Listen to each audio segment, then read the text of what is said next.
જય ગો માતા. અત્યારે મોર્નિંગમાં એક તમને મસ્ત વ્યૂ બતાવે, કારણ કે મોરને તો છે ને બધા કળા કરતા જોઈ જ હોય, પણ આજે અમે છે ને તમને ઢેલે કળા હકે લાગી. બોલો હકેલ લીધી. બહુ મસ્ત બે ઢેલું કીધી હતી કળા. કળા અરે મસ્ત આમ પૂરી હતી, પણ અત્યારે જો તમારે ઓલું મતલબ વિડીયો સ્ટાર્ટ કર્યો ને તો એ હકે લાગી. કાંઈ નહીં કરશે તો કડી ખમવાની ઢેલું નાની નાની મસ્ત છે. જો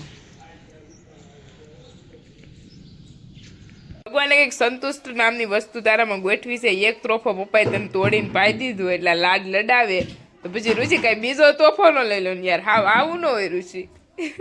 ઋષિ બીજા હાટું રેવા હરી લે લે પણ લે આજ હાણસી ની કે આજ ઋષિ ની બે માં એક વસ્તુ રહેશે ભાઈ. Sodium chloride.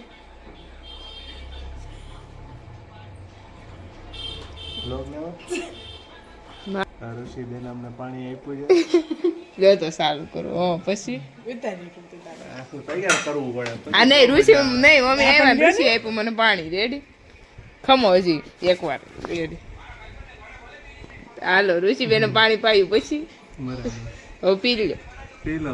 હા કોલા ગ્લાસમાં પીવું. કેમ ડોળવું પાણી? એ ડોળું છે એટલે મેં તમને આ દીધું. તમને સોખું આપ્યું પણ તમને કદર નથી. પાણી છે ડોળું નથી કારું છે. એકદમ સ્વચ્છ પાણી છે ને એકદમ ચોખ્ખું. રાતરનું પાણી બહુ કડક છે. એવું ને મેં ઈશારો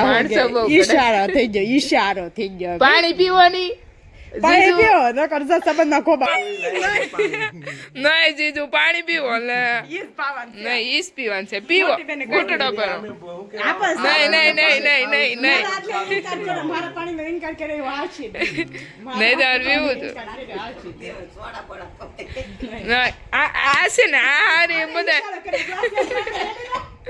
આ પ્રિયંક ની બધારી પહેરવી નાખી. ઇનોસ્નેલિયન ને આમ નેશનલ ને અમને ખબર પડે તે હું કામ કીધું ના એ ગુટડી પીવો લે. મીઠું બેગાડું પાણી પીવું.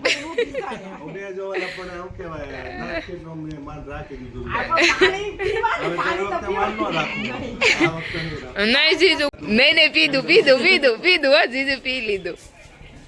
રુચિ બહુ ખારું હતું જીજુ. આને છે ને આના જ કામ હોય. આવે ઇનોસ્નેલિયન આવા નેશનલ ને કારું નહીં જીજુ આવ્યા તાને ઈ સારી કરે. કારું ને જીજુ ગીત ગાવા માંડી ને ગીત ગાવા માંડી લે. સોડિયમ ક્લોરાઇડ એને છે કેમિસ્ટ્રી ભણી કેમિસ્ટ્રી ભણી પણ પછી હાવ આવ્યું ન કરાય. એટલે તારે અમને પ્રેમ કરવા દેવો પડે. હું તો સપોર્ટ કરવો પડે. કરો પ્રેમ. ફાયદો તો કઈક ઉઠાવો ને. એ પણ તારે પછી ક્યારેક ઉઠાવ. તારે કીધે શાકમાં વધી જાય ને નિમક ત્યારે તારે કહી દેવું. રેડી તારે કીધે વધી જાય ને ત્યારે મારે જીજુ ને કહી દેવાનું. बापा हाँ भूल થઈ ગઈ કે बुलाओगे हम कुछ नहीं कहेंगे हम इशारों में बात करेंगे. इशारों में बात करने के लिए કેમ સર્ટિફિકેટ કે દેવ પણ ફોટો જો ક્યાં મસ્ત લાગે. દીદી અને ચીચુ મોટા બેન મસ્ત લાગો.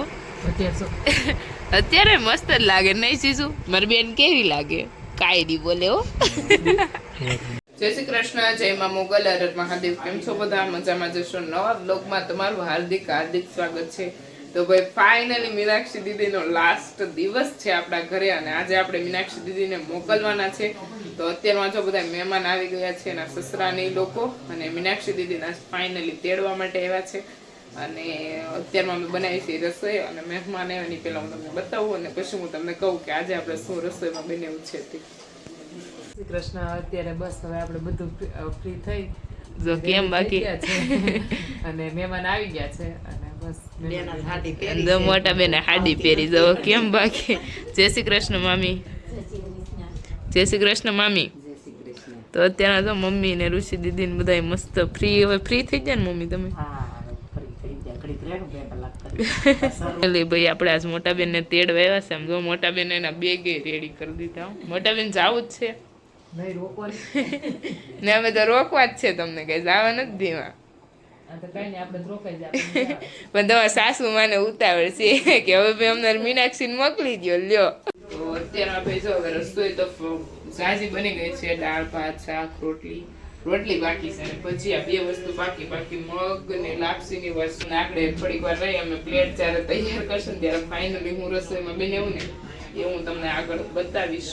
અને આજ ભાઈ આપણા વડીલ જાય છે સાસરે ફાઇનલી. અને એ મોમેન્ટ થોડીક અઘરી હોય, જેટલું બોલવું હેલું લાગે એટલું હકીકતમાં હોય નહીં, પણ હવે શું કરીએ. મિત્રો આપણી રસોઈ બની ગઈ છે અને ઋષિતા દીદી જો પ્લેટ બધી રેડી કરી નાખી છે ને ઋષિતા.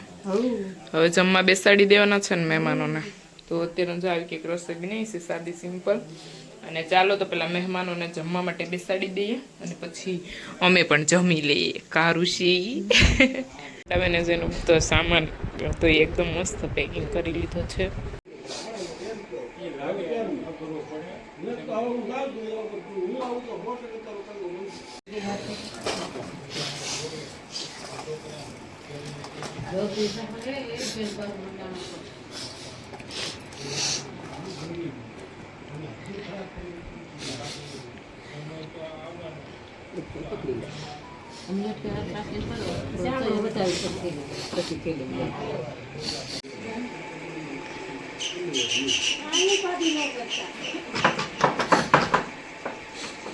અમારી દીકરી છે.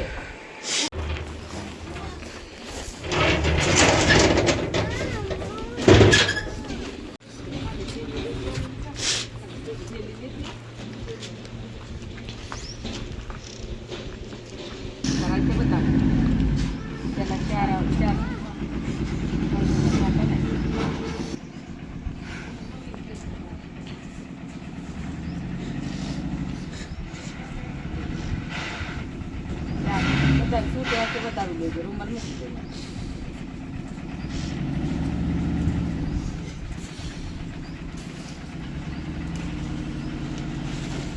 ઊભી રહી ત્યાં